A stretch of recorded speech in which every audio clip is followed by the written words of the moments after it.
The purpose of this video is to show everyone how to access our times from Spillman, so we don't have to go through dispatch anymore and rely on faxes. I've printed up or created a instruction sheet that has all these instructions step by step. It looks like this. You should have this with you during this video.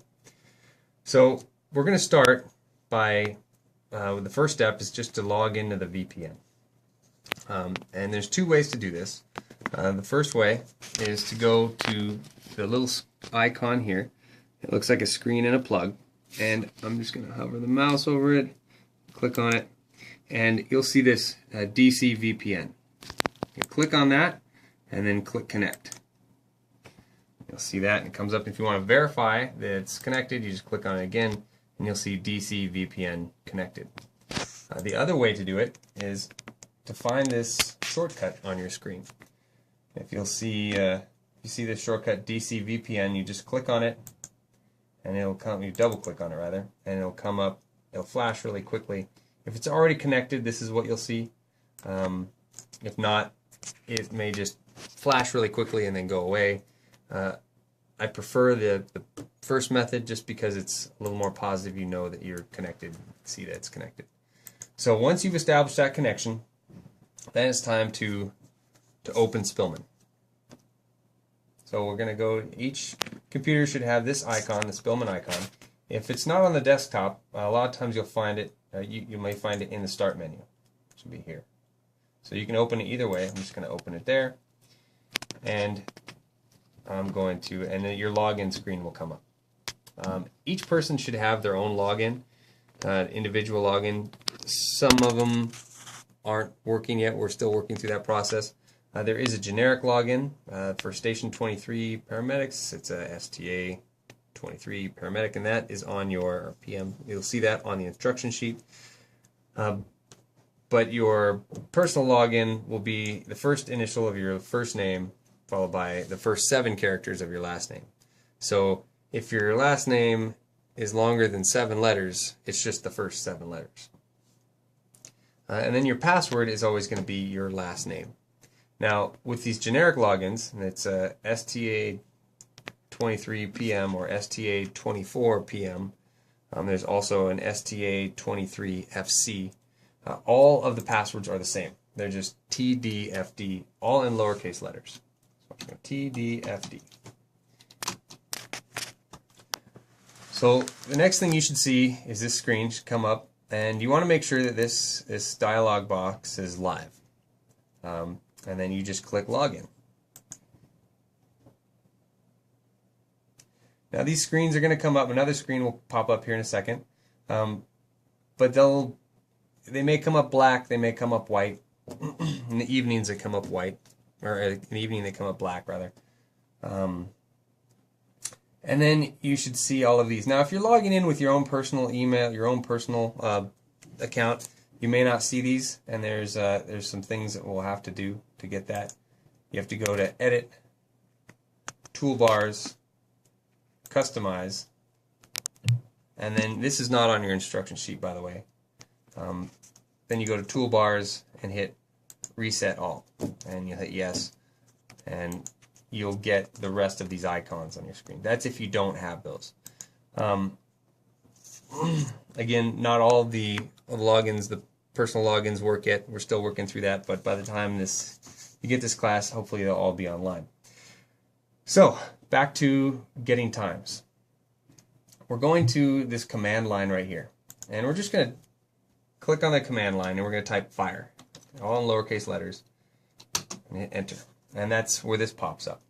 Now, if you're using your personal one, your personal login, and you don't have this little fire icon, you're just going to drag this up here like that, and that will that'll bring that up there. The advantage of that is, I'll show you, is you can just click on that, and then that comes up, and you don't have to type fire. So, but for the first time, you'll have to type fire in there. Okay, so we go to retrieve the times. This is the search page, and we're just going to go into when received, or when reported rather. And the easiest thing to do is just to go 000000, so midnight, of the shift that you're working. We're filming this on 08 of, well, we'll say 29 and 14. Okay, then we're going to go over here to type. Now, this is an important step. Click on that, and you click greater than. What that's going to do is it's going to bring up every time, every call since that time. We click accept, and then we go up to here and click accept again. And now we can see all the calls for this day. So in order to toggle through the calls, so you want to find the one you want, you hit the forward button. If you pass it, you can go back. And you just kind of go until you find the call that you're looking for. I'm going to say this is it. So the next thing you do to print this up, or to get this in a usable form, is to go to this print button. It's PRT. You'll click on this, and this screen will come up, this print mode. And all you have to do is click OK. It'll be current screens and associations. This is on your instruction sheet. You'll see this. You just click OK. The next thing you do is go to preview. And then a few things are going to come up. It's kind of, and this could seem like it's a problem, but it's not. So you just click yes, close, and then it's going to say you don't have a print privilege. Just click OK. It's all right. You do actually. So this is what comes up. Look familiar? It should. This is what Dispatch sends us. So now this is the first page. If I want to get to the second page, I just hit page down, and it moves me to the second page. Now, a lot of times I'll just move that off to the side of the screen here, and then you can go into ERS or whatever you want to do, and you'll have your times on the same screen, and you don't have to print them. If you still want to print them, you can hit print, and it will print them. So I'll leave that up to you if you want to print them or leave them on the screen. But that is how we retrieve times from Spillman. A couple of things might happen to you in this. If for some reason you cannot log in, if you get to that point where the login and if it tells you that your account doesn't exist, that's a problem. That means we need to fix. We need to go back and fix something else. But if it says it can't get a connection, odds are you just need to get out of the VPN, close it down, and reconnect to the VPN. So disconnect from the VPN and then reconnect, and then it should work. Otherwise, that's how you get your times from Spillman, and I hope you all gotten something from this. And if you have any questions, please call Bryce Cranch. Thank you.